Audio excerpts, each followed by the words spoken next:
Nós estamos de volta. Eu quero que você me responda uma coisa, Rubinho. Quando é que você se sente só? Quando eu durmo. Você sabe, solidão é uma coisa que você pode dizer que não, mas todo mundo teme a solidão. Verdade. É a única coisa que me assusta, o único medo que eu tenho na vida é da solidão. Já me confessei. Mas não quando eu durmo com uma gordinha gostosinha, então eu estou sempre bem. Sabe o que eu faço? Quando eu estou sozinho, eu falo sozinho. Começa a conversar comigo, mas viu, não faz isso, rapaz. Eu tenho medo, a solidão mata. Não, mata. Olha, e hoje o nome da peça que esse bonitão aqui, tão querido, está encenando, é exatamente em relação a esse tema, a solidão. E ele vem hoje para conversar um pouco com a gente sobre o choque cultural, que acontece quando sentimentos e a própria ansiedade, que é a tua praia, afloram quando se tem que conviver dentro de uma diferente ou desconhecida cultura, sei lá, o ambiente social. Bom, nós recebemos também um psicólogo, paizinho recente, para falar ainda mais sobre o tema. E ainda uma bonitinha, que é minha amiga querida, talentosa, que deixou o país dela de origem para viver uma nova vida aqui no Brasil. Então, agora eu vou apresentar todo mundo. Olha quem está aqui, ó. Ailton Graça, obrigado, meu irmãozinho. Obrigado. Quanto tempo você... Assim não vale. Muito. Me abandonando tempo. desse jeito não vale. Estão ficando clássicos, né? Frederico Matos, que esteve aqui, nós falamos até, olha, falamos da gravidez da bonitinha dele, e vamos dizer, não, vai ser aquário, eu falei que ia ser aquário, né? Nasceu antes. Capricórnio. Obrigado por estar aqui também. E a minha amiga querida, que dispensa qualquer tipo de apresentação, que é amiga minha, Obrigada. Fora de bastidor, fora de lente, fora de televisão. Mafalda Minodes, obrigado, meu amor. Está Obrigada. linda. É insuportavelmente bonita. Obrigada. Para você e para sua gravata também. Combinado. Juntinho. Ai. Ailton, eu sei, eu estou falando contigo em off, né? O espetáculo que você está encenando, Solidão, é em cima de um livro que eu acho sensacional. Essa obra do Gabriel Garcia Marques, né? 100 anos de solidão. Que isso é uma coisa até emblemática em termos de literatura e agora de dramaturgia. É uma adaptação do Cigano Melquíades? Seria isso, não? É um pouco, é uma junção de muita coisa, né? Na verdade, a gente abraçou um pouco do realismo fantástico para contar um pouco da história da América Latina, de como a gente vê, de como o grupo vê a América Latina, de como a gente vê os nossos sonhos, de como a gente vê o nosso folclore, de como a gente vê os nossos mitos, de como a gente vê o desmonte, às vezes, da América Latina. A falta do brasileiro em se perceber dentro da América Latina. Né? Esse é um outro assunto bem sério. Aí a gente está vendo, eu estou fazendo A Morte junto com a Joana Matei, né? É uma cena que a gente tem, são fragmentos de cena. Então a gente optou para contar esse espetáculo, esse livro, é quase como, exatamente, a gente fala que esse é o momento do stand-up dos mortos, né? Porque cada mortinho manda um recado para alguém. Legal. A gente tem um microfone que cada hora, Beth Dorgan, né? Suzana Aragão, que está aqui, eles vão e mandam um recado para alguém. É uma maneira da gente contar através de cenas fragmentadas. Então a gente acabou levantando 12 cenas, né? A gente colheu algumas informações do livro, algumas informações da dramaturgia do Reinaldo Maia e do Sérgio Roveri. E a partir daí o Marco Antônio Rodrigues, ele criou pequenas cenas quase como que um circo dos horrores, onde a cada momento alguma coisa nasce e a gente não termina e aquilo morre. E aí a gente começa uma outra coisa do nada e aquilo vai brotando. Esses são os nossos sonhos, né? Você sabe que falar de solidão que não é fácil a gente se sentir só, ou como um estranho no ninho, sei lá, num ambiente social, quando a gente está viajando, sei lá, quando a gente muda de um país, da cultura. Você já sentiu choque cultural, não? Já. Eu já senti, de alguma maneira, eu fui agregado, né, a esse choque. Eu senti um choque de identificação. né? Recentemente eu fui para Lisboa e fiquei passeando por lá. Então você vê que muitas coisas das referências que a gente tem de comportamento tinha ali, né? A gente percebia que havia uma identificação muito rápida com o costume, com o jeito do português, coisas que a gente herdou, né, dos portugueses. Assim também quando eu fui, né, eu tive o prazer de ir para Angola uma vez e vi essa coisa. Falei, gente, então o Brasil tem essa coisa agregadora, né? E o Brasil consegue juntar essas coisas todas. E recentemente eu estava conversando com alguns refugiados haitianos e eles estavam com esse choque cultural. Então a nossa maneira de receber, a nossa maneira de agregá-los ao nosso país é que estava dando para eles um alento. Né? Um alento para saber, olha, não, aqui vocês também podem chamar de casa e chamar de lar. Tão lindo isso. Frederico, você, o que faz, por exemplo, uma pessoa largar toda uma comodidade, uma vida adaptada e tal, para viver uma vida totalmente diferente? Não foi exatamente o que nós ouvimos até agora, porque eu estava falando que ele foi, mas voltou. Eu não sei, eu vejo dois grandes motivos, assim. Um que é não deixar muito uma comodidade, porque às vezes tem uma catástrofe natural, ou uma catástrofe social, uma guerra, alguma coisa que você não consegue mais seguir no seu país porque não é possível. E outra que eu acho que é uma questão de sonho. Às vezes a pessoa não quer se sentir um peixe grande num lago pequeno.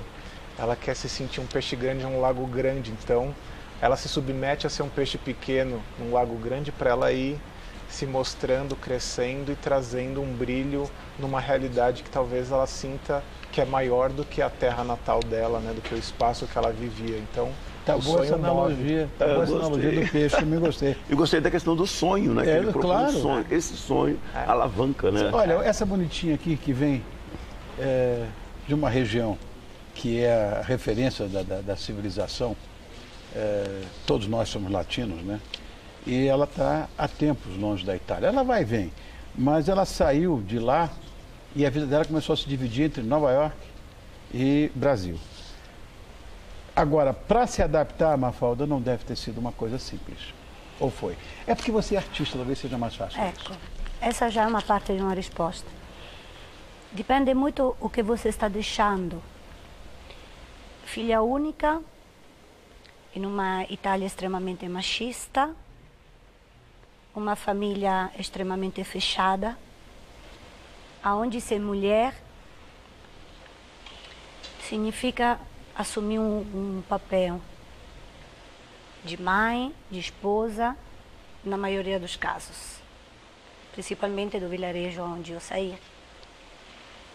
Então, você tem que ter algo que está dentro de você, nasce junto com você, um desejo que vai além da sua própria vida e investe áreas mais amplas, que é o desejo de liberdade, de conhecimento e de dar respostas àquilo que é a sua curiosidade, suas emoções. Às vezes o ambiente que você mora é pequeno por isso, ou você acha que é pequeno, então você precisa dar um pulo para fora para ver e consolidar eventualmente essas exigências que você sente. Então eu fui sempre uma musicante, eu sempre fui uma viajante, antes com meus sonhos pequenos, de uma menina bem pequena, e depois, quando eu comecei a crescer, eu realizei tudo isso com a minha vida, né? Então, nada para mim era suficiente. Chega em Roma, não é suficiente. Chega fora da Itália, não é suficiente. O que falta é o desejo de abraçar mais e mais outras culturas, outras dinâmicas, outras emoções. Até que, incrível que parece, quando eu cheguei no Brasil, a minha sede se calou por um grande tempo, porque aqui eu me identifiquei numa terra extremamente extraordinária, onde tem um povo acolhedor, que eu sempre respeitei, continuo fazendo isso, e faço desse povo meu povo, e faço o ideal, os meus ideais, os ideais que muitas vezes são dos meus amigos, dos meus colegas, inclusive seu, que falamos muitas vezes disso. E somos queridos amigos. Eu queria que você visse um ajudante de cozinheiro que veio da Paraíba e que apareceu numa ficção chamada Império, cujo nome é Xana. Será que cozinhava bem? Aqui no Brasil, com esse mix de culturas, esse trabalho excepcional que você fez, pedi para botar no ar porque eu sou apaixonado pelo personagem. Eu acho que ainda há bastante preconceito até entre os brasileiros. Isso é uma coisa que eu falo. Não, porque é do Nordeste, não, porque é de não sei de... Esse tipo de coisa. Agora, quando se trata de um estrangeiro, isso muda, né? Completamente. É engraçado isso. É completamente como a gente tem essa... É quase que a síndrome do vira-lata que a gente diz, né? A gente começa a agregar as coisas lá de fora, as coisas que vêm lá de fora, que são bem-vindas. São bem-vindas, mas eu ainda acredito muito no processo antropofágico. Eu gosto de que a gente também possa ver toda essa cultura, deglute ela e assimila a nossa. Mas eu também gosto da nossa cultura. Inclusive eclética, nossa, claro. O que eu acho também é o seguinte, crianças, que existe preconceito quando a cultura é muito diferente da nossa, em qualquer lugar. Verdade. Menos aqui. É uma coisa estranha isso. Muito estranha.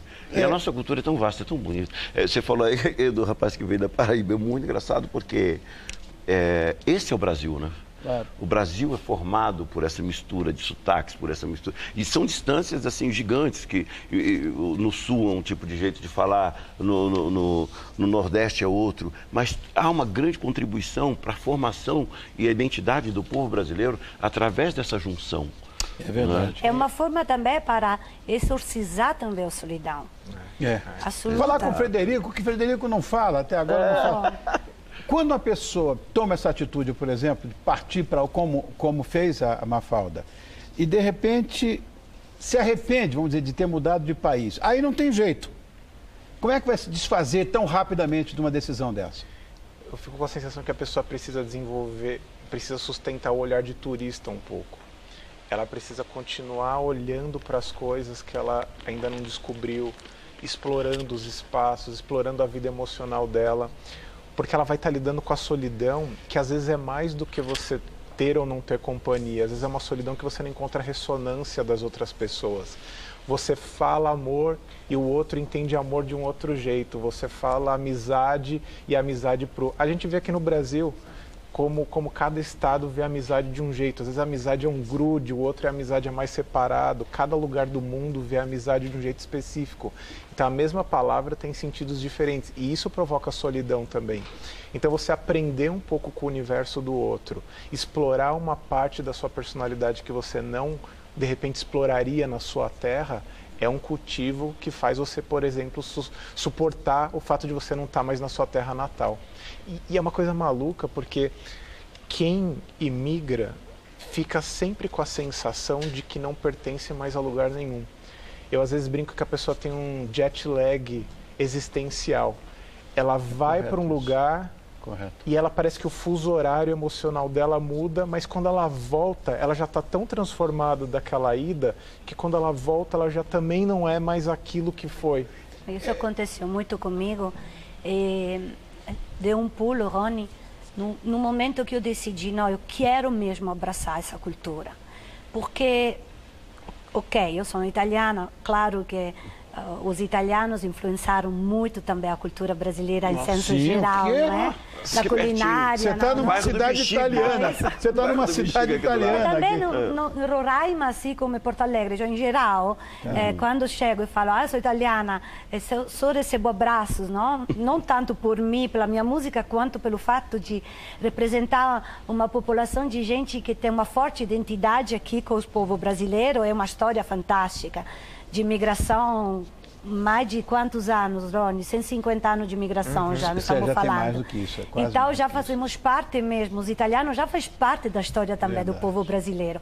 Mas eu acho que a minha dica para quem está começando hoje para afastar mesmo a solidão, que sempre chega, sempre, inevitável, é abraçar mais e mais o uso, o costume, aprender a comer a comida do povo, curtir a balada, curtir a música, curtir o papo, aprender logo o idioma, Tinha já uma na coisa hora. que eu adorava, que é a troca de você traz o seu pratinho e eu te levo outro pratinho. Você está apresentando essa troca. Também você de boa cozinheira, não? Pois é. Olha, eu só queria encerrar essa nossa conversa mediante aquela placa ali infernal que está na mão daquela moça, dizendo o seguinte: olha, sinceramente, eu acho que, opinião minha, a estupidez humana foi que criou fronteiras. Sim. Se vier um ET aqui um dia e disser, take me to your leader. Olha. Qual? Está tudo errado. Agora, só para falar, esses paradões que alguns querem, não é? Criar, não vão funcionar de jeito. Claro que não. Solidão, em cartaz, no Galpão do Folias, que fica na Ana Cinta, na Santa Cecília. Lá aqui em Santa Cecília, próximo ao metrô. Santa Cecília, bem do lado. Você saiu do metrô, virou à direita, já está ali. De novo, Solidão está em cartaz no Galpão do Folias, Rua Ana Cinta 213, próximo ao metrô Santa Cecília, aqui em Santa Cecília mesmo. A temporada vai ser de sexta e sábado às 21 horas e domingos às 18 horas. Quer dizer, sexta e sábado horário nobre, sexta e sábado às 21 e domingo às 18. Até o dia 23 de abril corre, que depois vai se arrepender, hein? O mês passa rápido. Verdade. Frederico, deixa um recado aqui pra gente. Quem quiser saber mais informações é só entrar no sobreavida.com.br. Sobreavida.com.br. Você, eu não falo nada, que a gente vai continuar conversando, que no próximo bloco você está com a gente. Não é isso? Tem que ouvir o que canta essa moça e o que ela cativa as pessoas no palco. Eu vi show dela, você não tem ideia do que é. Obrigada. Obrigado, não tem que agradecer nada. Como imagina. eu posso ser... Obrigado, criança. Como eu posso me sentir sozinha com amigos assim? Fala sério. Isso aí.